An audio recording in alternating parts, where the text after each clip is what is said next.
നമുക്ക് പെട്ടെന്നൊരു സവാള വട ഉണ്ടാക്കിയെടുത്താലോ. അപ്പോൾ അതിന് വേണ്ടി ഒരു 2 സവാള എടുത്തിട്ടുണ്ട്, 3-4 പച്ചമുളക് എടുത്തിട്ടുണ്ട്, കുറച്ച് ഇഞ്ചി എടുത്തിട്ടുണ്ട്, കറിവേപ്പില.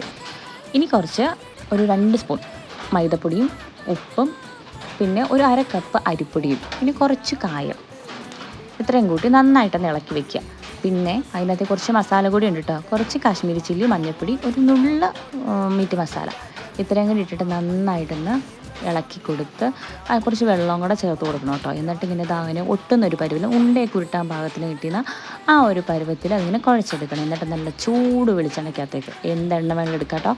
അപ്പോൾ ഞാൻ എടുത്താണ് വെളിച്ചെണ്ണ. അപ്പോൾ അതിനകത്തോട്ട് ഇങ്ങനെ പരത്തി കയ്യിലിങ്ങനെ ബോളാക്കിയിട്ട് കയ്യിൽ വെച്ച് ഇങ്ങനെ പരത്തിയിട്ട് ഇങ്ങനെ എണ്ണയ്ക്കകത്തേക്കിട്ട് മുരിച്ചെടുക്കുക. അപ്പോൾ 2 വശവും മുരിച്ചെടുക്കണം കേട്ടോ. നമ്മൾ ഉള്ളിലുള്ള മാവും സവാളയൊക്കെ നന്നായിട്ട് വേവിച്ചെടുക്കണം. പെട്ടെന്ന് അത് കരിച്ച് കളയാതെ എടുക്കണം കേട്ടോ. അങ്ങനെ നമ്മുടെ സവാള അവിടെ റെഡി ആയിട്ടുണ്ടെങ്കിൽ നല്ല മധുരമുള്ള ചൂട് ചായയും കൂട്ടി കുടിക്കാം. ഓക്കെ.